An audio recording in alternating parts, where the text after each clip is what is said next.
The doorway is no taller than any other door in the house. You step through it on a hot afternoon, the same way you have 1,000 times. And the room on the far side lifts away from you, upward, the way no room built in your lifetime ever does. The air has somewhere to go above your head. The heat of the day is up there, gathered against the high plaster, held off the floor where you are standing, and the space around you reads as cooler. A full second before any thermometer would agree. You have walked into rooms like this your whole life. You felt the difference in your body long before anyone handed you a word for it. If your house went up before the war, you already know the room I mean. Maybe it was your grandparents' house. You can still picture standing in it as a child. The ceiling so far overhead, it seemed to belong to a larger, older world than the one outside. And if every ceiling you have ever lived under sat flat at 8 feet, stay with me anyway. The room you don't have is the one that explains the room you do. For most of your life, that high ceiling has been described to you as a problem. Too tall to heat, money leaking upward through every winter. Square footage stacked above your head, doing nothing but collecting dust along the crown molding. Every contractor who ever walked the house told you a version of the same thing. One walked you through dropping it to a flat 8. Another sketched a tray ceiling to make all that volume look intentional. A third called it a heating liability to your face. The truth runs the other direction entirely. That height was never about looking grand. It was the top of a machine built to cool the house you live in, and the men who told you to lower it had no idea what it did. Before we go further, I want one thing from you. Did you grow up in a house where nobody slept upstairs in July, where the whole family drifted down to the cool front rooms by the middle of summer? Put it in the comments. I read them. Subscribe to the floor plan and I will walk you through the rest of what your house has been doing all these years without ever asking you. Start with the numbers because the memory is right and the record backs it up. Through the 1800s and into the early 1900s, the ordinary middle-class American home was built with ceilings of 10, 11, sometimes 12 feet. 10 feet was the plain working standard in residential construction before 1940. Then it fell. After the war, the standard ceiling dropped to 8 feet, and the legal minimum in a habitable room sits at 7 feet to this day under the residential code. That drop had nothing to do with taste. A sheet of drywall is 4 feet wide and 8 feet long, and a single panel, stood on end, covers an 8-foot wall with no cut and nothing wasted. The ceiling height of nearly every house built after the war was set by the dimensions of a drywall sheet and the speed of a framing crew. Underneath those tall old rooms sat the other half of the system, earth that holds a steady 50 to 55 degrees year-round once you get below the frost line. Closer to 48 in Minnesota soil, the same constant ground temperature that kept the basement cold without a wire running to it. Fewer than 1 in 10 American homes had any kind of mechanical cooling in 1950. Today, that figure is 87%. Only in the 1990s did the ceiling start climbing back, and 9 feet is the standard in new construction now, a quiet admission, 2 generations late, that 8 was never quite enough. The house used to do the work. Then a machine took the job, and the height that did it quietly became something to apologize for. The height was real, but the height on its own cooled nothing. What mattered was where 10 feet of room put the heat, and that is the part no one ever explained to you. Hot air rises. That is the entire foundation, and a child understands it. Warm air weighs less than cool air. So on a still summer afternoon, the hottest air in any room climbs and pools against the ceiling. In a room with a 10-foot ceiling, that pocket of heat collects 4, 5, 6 feet above where your head actually is. You live in the lower half of the room. The heat lives in the upper half, parked out of reach of your body. Drop that same ceiling to 8 feet, and the heat has nowhere left to go but down onto you. The hot layer and the living layer become one layer. On the identical July afternoon, the air at standing height in the tall room is genuinely cooler than the air at standing height in the low one. Same sun, same walls, same town. Different ceiling. That difference is not subtle once the afternoon peaks. The few feet of dead, superheated air trapped overhead is the whole margin between a room you can sit in and a room you abandon by 2 o'clock. Builders worked from a habit, not a formula. They built tall because the men who trained them built tall, passed hand to hand the way a recipe moves through a family, and every one of them had stood sweating in a low room in August and understood exactly why you didn't. That tall ceiling was never working alone. It was the exhaust end of the entire house. Down at the bottom, the basement floor sat against earth at 55 degrees and fed a steady supply of cool, heavy air into the base of the building. Above the interior doors, small panes called transom windows let that air slide from room to room without anyone opening a wall to the heat outside.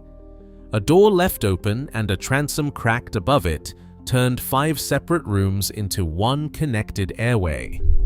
The cool air came in low, drifted through the rooms, warmed as it went, climbed, and gathered up under those high ceilings, and from there it pushed out through the attic and the gable vents at the very peak. The house drew cold air up out of the ground and breathed the heat out through the roof. Intake at the bottom, exhaust at the peak, and the tall rooms in between, giving the heat the headroom it needed to make the trip. The high ceiling was the chamber where the day's heat could rise and wait before it left the building. If you watched the story of the basement floor and wondered why the air kept climbing once it reached the first floor, here is your answer. The ceiling height was the reason the heat had room to rise at all. None of it ran on electricity. The only engine was the weight difference between cool air at the floor and warm air at the ceiling, and the extra height gave that difference the room it needed to actually move. Every inch of that was deliberate, carried through the trades for 100 years, which makes the next fact the hard one to explain. The ceiling over a house built in 1975 sits a full 2 feet lower. The answer begins in 1947 in a potato field on Long Island. That year, a builder named William Levitt started raising houses on an assembly line, thousands of them, fast, identical, priced for a returning soldier holding a brand new mortgage. Levittown opened in 1947, and across the next decade, tens of thousands of subdivisions went up in its image all over the country. The entire model ran on speed, and speed could not stand the basement. Digging a foundation deep enough to reach stable earth took time, crews, and money no production builder wanted to spend. A concrete slab poured flat on the open ground took a single crew a single day. So the slab won. A slab sits on top of the soil instead of down inside it. It never touches the steady 55-degree earth. There is no cool air column underneath the house to feed anything above it. At nearly the same moment, the cooling machine itself arrived for ordinary people. The first modern AIR conditioning had been invented back in 1902, and not to cool a home. Willis Carrier built it to pull moisture out of the air at a Brooklyn printing plant where summer humidity was wrinkling the paper. The whole industry that eventually chilled American bedrooms grew out of a machine designed for a factory floor. In 1947, a window unit cheap enough for a regular household finally reached the market. 43,000 of them sold that first year. By the late 1960s, a new house came with central air the way it came with a front door. Once a machine made the cold, the tall ceiling had no job left to perform. A 10-foot room simply meant more air for the new compressor to chill and a larger volume to pay for every single month. So builders shaved the ceiling to 8 feet because the drywall fit clean and the framing went faster, and almost nobody left alive remembered there had ever been a reason for the missing 2 feet. Here is the part that should sit heavy on you. No one ever announced this.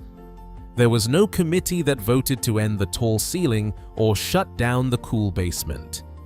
The reasoning lived in the hands of the carpenters who framed those houses, men who knew which way to face a vent and why the foundation wall was left bare against the soil.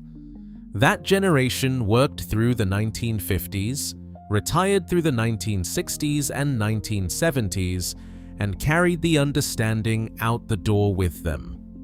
The men who replaced them learned to size ductwork instead. The knowledge was never overruled or argued down. It went silent, the way a language dies when its last speakers pass on and the people who come after never learn that a word is missing. What disappeared was not the houses. The old houses are still standing, the system still built right into them. The thing that vanished was the memory of what the rooms were ever for. Sit with that for a moment. Which part lands harder for you, that the old house actually worked, or that we stopped building it and no one thought to write down why? The men who knew are gone. But in the houses raised before 1955, the height never stopped working, and neither did the strange little habits that ran it. The tall ceilings your neighbors call dated have been doing real thermal work the entire time. Every quote to drop a ceiling, box in a soffit, or reclaim that wasted upper volume was advice from someone who never once knew the room was engineered. And the people who actually lived in these houses operated the whole system without ever hearing a single technical word for it. Think about the habits in your own family that seemed odd or arbitrary at the time. Nobody slept upstairs in the deep of summer. The whole household migrated down to the front rooms and the parlor as July came on. That was not a quirk of preference. The upstairs trapped the day's risen heat, and the tall main floor rooms held that heat stacked high above the living space, so the coolest place in the house was down and low, which is exactly where everyone went. The back bedroom on the top floor got closed up and abandoned by the middle of June. Shutting that door was heat management, sealing off the hottest pocket in the house instead of standing there fighting it. The little windows set above the bedroom doors stayed propped open all season long. Those transoms were the indoor channel that let air bleed between the rooms and climb toward the top of the house, keeping the whole loop in motion. A single heavy paddle fan turned slow near the ceiling, never fast. Run gently, it nudged the gathered heat along the path it already wanted to travel, doubling the airflow through the house without a furnace or a compressor anywhere in the picture. None of those were superstitions handed down for reasons no one could name. They were the operating instructions for a passive cooling system, followed faithfully by people who had absorbed every move from a parent and never said the word stratification out loud in their lives. A house built on a slab with 8-foot ceilings cannot run any of this. Not a weaker version of it. None of it, because the architecture the system needs simply isn't there. No cold earth against the house, and no tall vertical path for the heat to climb and leave. Post-war construction stripped out both in one design decision, and no renovation puts them back into a house that was never dug into the ground. The proof that this was real engineering is being built right now on the other side of the world. The passive house movement that began in Germany in the 1990s, now written into building codes across Northern Europe, has spent 30 years reconstructing this exact set of principles from first principles: earth-coupled mass, controlled airflow, heat that rises and exits on its own. They did not invent it. Searching for the most efficient way to cool a building, they arrived right back at what a Minneapolis carpenter knew by heart in 1922. So walk back into that tall room on the next hot afternoon.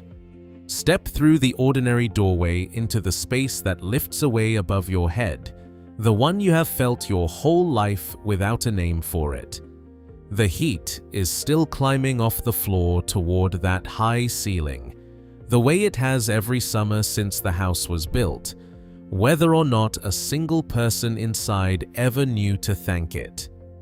The system is still in there. Only the people who could name it ever left. Here is the one thing I cannot tell you from where I sit. Whether your ceiling is tall enough and your house deep enough into the ground for the whole loop to still close the way it did 100 years ago.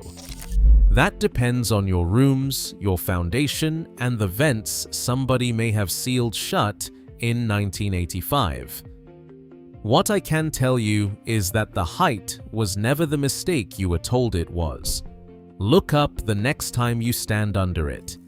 Then tell me what your house is, the year it went up, the town it stands in, how tall the front room rises, and whether the air up there still feels like it is doing something.